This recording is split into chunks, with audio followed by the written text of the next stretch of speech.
तो आज की इस क्लास में आप सभी का स्वागत है।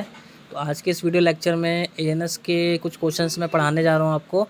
तो ये केडीटी के कुछ क्वेश्चंस हैं। तो यहाँ पे आप देखेंगे कि the anticholinesterase action of edrophonium is short lasting because termination of its action depends on. तो इसका जो सही आंसर है दोस्तों वो होगा आपका dissociation and diffusion of the drug from the enzyme.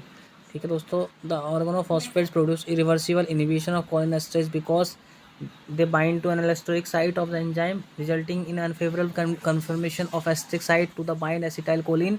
Regeneration time of the phosphorylated enzyme is longer than the turnover time of the enzyme molecule. Phosphorylation result in rapid degradation of the molecules। और इसका सही answer है दोस्तों वो है regeneration time of the phosphoryl. और अगला question है कि out of two anticholinesterase drug X is a tertiary amine while drug Y is a quaternary ammonium compound. तो आपको एग्जांपल भी दोस्तों याद होगा, ड्रग जो टर्सरी अमीन के आते हैं ना, डाइफ्लोज वगैरह होते हैं, अमोनियम क्वाटरनरी अमोनियम कंपाउंड भी होते हैं। तो इसका जो इफेक्ट होता है वो क्या होता है, तो X will be more suitable to be use as miotic. ठीक है दोस्तों, अगला क्वेश्चन पे चलते हैं हम। Neostigmine is preferred over physostigmine क्यों किया जाता है दोस्तों? तो इसका जो सही आंसर है वो है हमारा it has additional direct agonistic action on nicotinic receptor at the muscle and teeth. फिर है the mechanism by which neostigmine improves contraction of myasthenic muscle involves. तो इसमें जो सही आंसर है दोस्तों सारे ही हैं कि एक्टिवेशन करता है मोटर एंड प्लेट को। अगला है pyridostigmine differs from neostigmine in that. Pyridostigmine neostigmine से कैसे डिफर होता है दोस्तों? तो इसका जो सही आंसर है पायरिडोस्टिग्मिन लॉन्गर एक्टिंग होता है जबकि नियोस्टिग्मिन शॉर्ट एक्टिंग होता है। अगला क्वेश्चन है edrophonium is more suitable for differentiating myasthenic crisis from cholinergic crisis because of its shorter duration of action. Edrophonium है दोस्तों।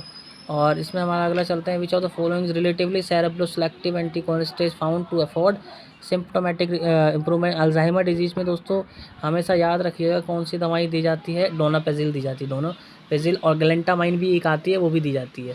ठीक है, तो डोनापेजिल ड्रग ऑफ चॉइस होती है दोस्तों। अगला है pilocarpine reduces intraocular tension in open angle glaucoma. कैसे इंट्राओक्यूलर ग्लोकोमा को कम करता है वो, मतलब कैसे डिक्रीज़ करता है? तो इसका सही आंसर है वो क्या करता है, सिलियरी मसल की टोन को बढ़ा देता है। बी इसका आंसर सही है एकदम। अगला क्वेश्चन है दोस्तों the site of action of miotics for therapeutic effect in angle closure glaucoma is. The site of action of miotic for मतलब मायोटिक का साइट ऑफ एक्शन कहाँ पे होता है? तो इसका सही आंसर है स्पिंक्चर पपिलेई मसल। ठीक है दोस्तों, अगला क्वेश्चन है currently the first choice drug for open angle glaucoma में कौन सी हम ड्रग देते हैं? तो इसका जो सही आंसर है आपका वो है दोस्तों ऑक्यूलर बीटा एड्रेनर्जिक ब्लॉकर देते हैं। Timolol eye drops. अगला question timolol eye drops are preferred over pilocarpine eye drops by glaucoma patient because. क्यों किया जाता है? क्योंकि टीमोलोल जो है वो less ocular side effect produce करता है। दोस्तों आगे हम चलते हैं कि beta adrenergic blockers lower intraocular tension by कैसे करता है? तो इसका जो सही आंसर है वो दोस्तों down regulating adenylyl cyclase in ciliary body through reduce activation of beta two adrenergic receptor. अगला है दोस्तों agonistic action on which of the following adrenergic receptors located on ciliary epithelial cells reduces aqueous secretion. तो इसका जो सही answer वो है alpha 2 receptor दोस्तों। To be use as a topical applied ocular beta blocker a drug should have the following property except. ठीक है, तो इसका जो सही आंसर है वो हमारा स्ट्रॉन्ग लोकल एस्थेटिक एक्टिविटी होनी चाहिए। बेटा दोस्तों मैं सारे ऑप्शन नहीं पढ़ रहा हूँ, लेकिन आप एक बार देख के फिर देखिएगा, इसमें आंसर भी लिखे हुए हैं। तो जिसमें आपको बता रहा हूँ, मैं लेक्चर भी इस पर एनएस पे बनाऊँगा। ठीक है, तो एमसीक्यू अभी थोड़ा पैटर्न इस बार का चेंज है एमसीक्यू, तो इसलिए मैं एमसीक्यू बता रहा हूँ आपको। Betaxolol differs from timolol in that is a कैसे डिफर करता है दोस्तों? तो इसका बीटा 1 सेलेक्टिव ब्लॉकर होता है बिटेक्सोलोल। और ठीक है, select the longer acting ocular beta. Longer acting कौन सा है दोस्तों? वो है लीवोबिनोलोल, याद रखना लीवोबिनोलोल। अगला है the following is an alpha two adrenergic agonist use eye drops to lower. दोस्तों इंट्राओक्यूलर प्रेशर कम करने के लिए अल्फा टू बोल रहा है, अल्फा टू एडिनर्जिक एगोनिस्ट बोल रहा है। तो इसमें जो आंसर सही है वो है ब्रीमोनिडिन दोस्तों। अगला है विच of the following is a pro drug of adrenaline use topically in glaucoma में कौन सा वो करता है? तो डीपी वैफ्रिन दोस्तों, ये प्रो ड्रग भी होता है, एड्रेनालिन का प्रो ड्रग डीपी वैफ्रिन है। Apraclonidine is a clonidine congener which is used. Apraclonidine किस में यूज़ किया जाता है? तो इसका जो सही आंसर है वो दोस्तों है रिड्यूस इंट्राऑक्यूलर टेंशन। डोरजोलामाइड क्या होता है दोस्तों? डोरजोलामाइड हमारा ये जो होता है वो है topically applied ocular carbonic anhydride acetazolamide. डोरजोलामाइड आपने सुना भी होगा। और एसिटाजोलामाइड क्या मोशन सिकनेस में भी ड्रग ऑफ चॉइस है, वहाँ से भी आप याद रख सकते हैं।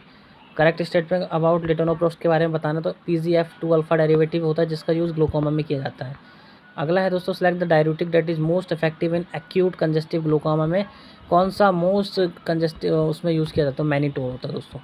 और न्यूस्टिक्विन इज़ बेनिफिशियल कोबरा इन्वेनोमेशन बिकॉज, क्यों कोबरा बाइट में हम न्यूस्टिक्विन देते हैं। एक क्वेश्चन आपका ये बन गया। दूसरा क्वेश्चन है क्यों देते हैं, तो इसका सही आंसर है एंटागोनाइज करता है paralysing action of cobra toxin को। अब ये अगला क्वेश्चन है कि सस्पेक्ट केस ऑफ पॉइजनिंग पाया गया है जिसमें उसको वीकनेस आई थी, फेंटिंग आई थी, इनवॉलेंट्री पैसेज और यूरिन स्टॉल्स, मतलब लगातार आ रहा था, उस पसीना आ रहा था, लार निकल रही थी और नाक आँख से पानी आ रहा था, उसका पल्स रेट इतना है, लो वॉल्यूम है, बीपी इतना है, रेस्पिरेशन शैलो है, सब कुछ मतलब ये कंडीशन बता रखी है आपको। तो आपको बताना है किस टाइप की पॉइजनिंग उसको हो सकती है। तो उसको हो सकती है एंटीकोलिनेस्टेज की पॉइजनिंग। और अगला है दोस्तों, which is the most important drug in the treatment of organophosphate poisoning. तो इसका सही आंसर है अट्रोपिन सल्फेट दिया जाता है ऑर्गेनोफॉस्फेट पॉइजनिंग में। तो दोस्तों इतना क्वेश्चन अभी कर लेते हैं, बाकी हम नेक्स्ट टाइम मैं आपको पार्ट वाइज बताऊंगा। ये पहला पार्ट है हमारा, आगे फिर और कवर करता हूँ दोस्तों। थैंक यू दोस्तों।